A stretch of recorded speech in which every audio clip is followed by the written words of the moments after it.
కులగణనపై తప్పుడు ప్రచారం చేస్తే సహించేది లేదన్నారు మంత్రులు. వెనుకబడిన వర్గాలకు ప్రభుత్వ స్కీములు పెంచేందుకే కులగణన చేస్తున్నామన్నారు. రిజర్వేషన్లు దక్కాలన్నా, సంపద సమానంగా పంచాలన్నా కులగణన విజయవంతంగా పూర్తి చేయాలని చెప్పారు. సర్వే సిబ్బందిపై దాడులు చేస్తే సహించేది లేదన్న సర్కార్ ప్రజలెవరూ ఆందోళన పడొద్దని, డేటా మొత్తం గోప్యంగా ఉంచుతామని హామీ ఇచ్చారు.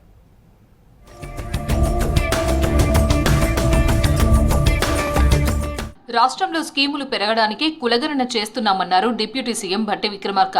కులగణన పూర్తయితే తెలంగాణ దేశానికే రోల్ మోడల్ గా నిలుస్తుందన్నారు. అన్ని అంశాలను దృష్టిలో పెట్టుకునే ప్రశ్నలు తయారు చేశామన్నారు. క్యాస్ట్ సర్వే రాష్ట్ర అభివృద్ధికి ఎంతగానో ఉపయోగపడుతుందన్నారు డిప్యూటీ సీఎం భట్టి విక్రమార్క.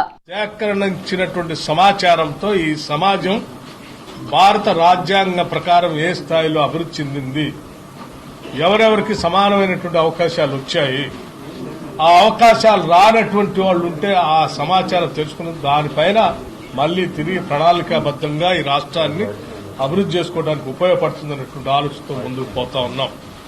ఈ తెలంగాణ రాష్ట్రంలో జరిగేటువంటి కుల గణన ఈ దేశానికే రోల్ మోడల్ గా కాబోతా ఉంది.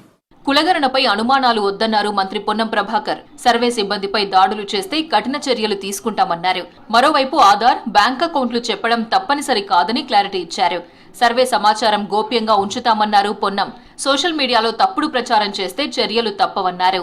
సమాచారం గోప్యంగా సమాచారం ప్రభుత్వమే సేకరిస్తుంది. ఈ సమాచార సేకరణ వల్ల ఎవరికి కూడా ఏ ప్రభుత్వ పథకాలు కట్టకావు. ఇంకా అదనంగా ఇవ్వడానికి సంబంధించినటువంటి సమాచారం ఉపయోగించుకుంటాము. దీన్ని రహస్యంగా ఏదో దాచిపెట్టేసేది కాదు.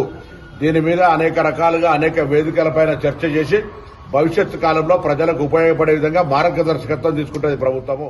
రాష్ట్రంలో వరిధాన్యం కొనుగోలుపై ప్రతిపక్షాలు కావాలనే రాద్ధాంతం చేస్తున్నాయని విమర్శించారు మంత్రి జూపల్లి కృష్ణారావు.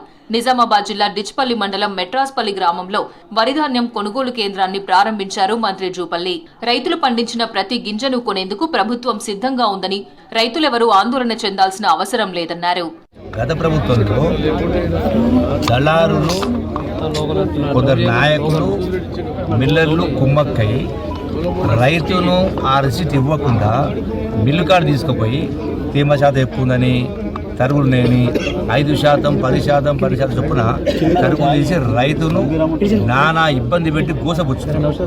సో దానికి అవకాశం లేకుండా ఆ ప్రకారం ఇచ్చిన తర్వాతనే ఇక్కడ ఆ వడ్ల బస్తాలు లారీలకు ఎక్కాలి.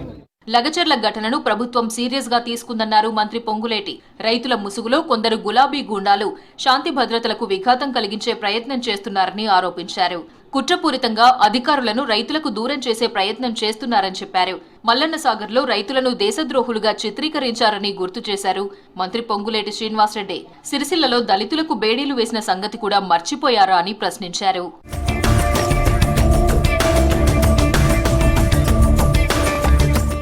మాతృభాషను గౌరవించడంతో పాటు విద్యార్థులందరూ ఇంగ్లీష్, హిందీ భాషలపై పట్టు పెంచుకోవాలన్నారు మంత్రి దామోదర రాజనరసింహ.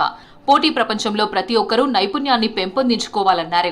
సంగారెడ్డి జిల్లా ఆందోళ్ సాంఘిక సంక్షేమ గురుకుల పాఠశాలలో జరిగిన బాలల దినోత్సవ వేడుకల్లో పాల్గొన్నారు. 10th జోనల్ గేమ్స్ లో భాగంగా విద్యార్థులతో కలిసి కబడ్డీ ఆడారు మంత్రి దామోదర రాజనరసింహ.